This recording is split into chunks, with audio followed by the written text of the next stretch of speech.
Presenter of the Renegade Award, our very own Cary Brothers.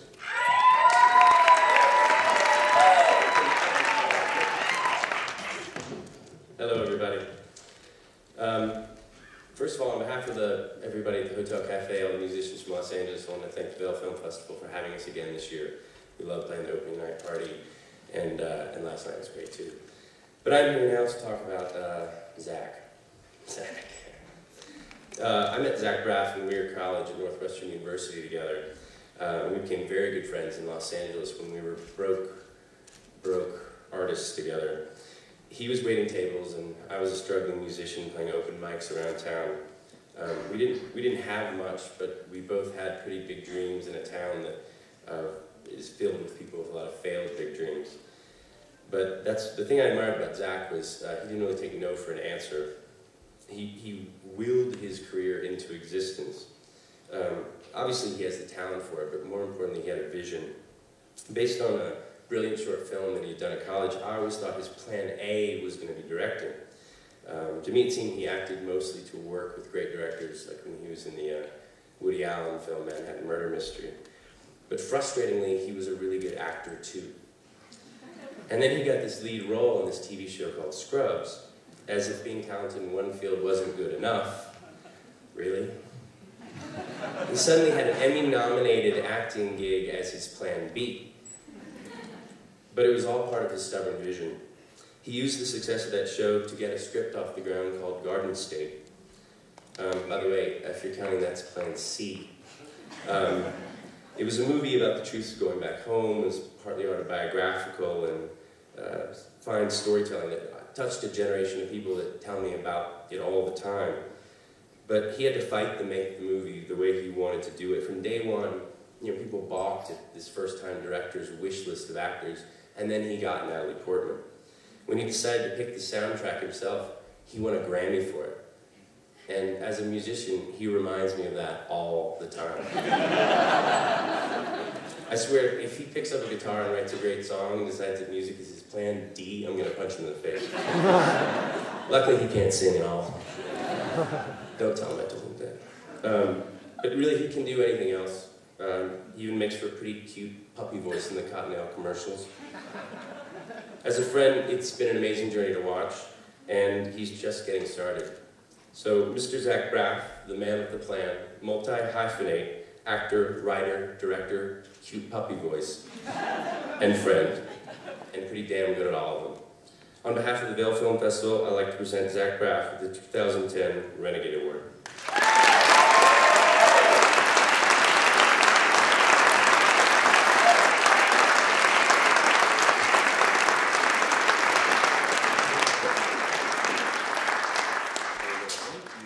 That was so nice. Now I wish I really prepared something.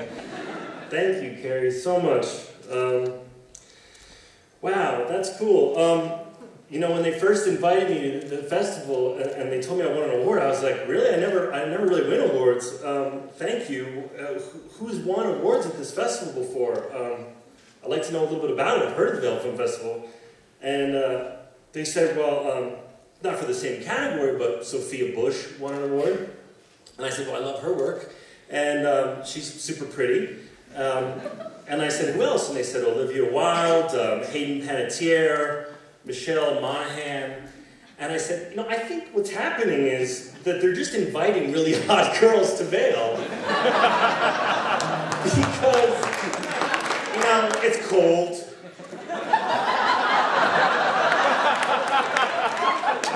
Actors like to get awards. And they'll just say, to these beautiful women, come get your award, and they'll show up. And so I came running because I too like to get awards. And I decided I'm going to throw an award show in my home. Hottest Brazilian supermodel, Gisele Bundchen, has won the first year. I'm going to let her people know. It's very hard, all of you filmmakers know, to get a movie made. It's very, Cary's right, I wanted to do this since I was a little kid. I knew I wanted to make movies. And I started trying to act and trying to get artistic endeavors off the ground at 14 years old. I didn't get cast in a significant role until I was 25. There were times, many, many times when I wanted to give up. when I finally had the screenplay that I'd written for Garden State, every single person in Hollywood passed. And you can look that up if you think I'm exaggerating. Everyone with a phone and a desk in Hollywood passed on Garden State. I run into them now all the time. And without fail, they all say, "Oh my God, my fucking partner passed on your movie." So mad at him. We don't even work together anymore. And I'm like, yeah, right, buddy. Everybody in the world passed, and but I just sort of I believe, as you filmmakers believe, that you're doing the right thing. It's not something, making movies or making great music, it's not something that you can give up. It's something that you have to do. So I kept going, and I'm really glad that I did. And Cary's right. Even when I went to make the soundtrack, and they said, "Well, who do you want on the soundtrack?" And I said, "Wouldn't it be cool if I had Simon and Garfunkel?" And everybody laughed in my face. And I said, "Wouldn't it be cool if I got Coldplay?" And everyone laughed in my face. And I just never gave up. I just never said no. So my father told me a great story that I'll pass on to you. And I think it's a great thing to know for us, we artists. Or even if you're not an artist, it's a great inspirational story. The Queen of England, I forgot which queen it was, but at the time, the Queen of England came to New York, and she went shopping at Bloomingdale's. And it was a giant press thing for Bloomingdale's. They couldn't believe that the Queen of England came, and she, of all places, went shopping at Bloomingdale's. And so the press finally got around to asking the powers that be at Bloomingdale's, "How the hell did you get the Queen of England to come shopping, of all places, at Bloomingdale's?" And he said very simply, "We asked her." And I think that's kind of been a story that I've thought of in every aspect of my career. Every time someone has said no, I've asked someone even harder to get. Every time a musician said no, I said, "Well, maybe Simon and Garfunkel will say yes." So I guess if I could take one thing about being a renegade, it would be never giving up and following your dream.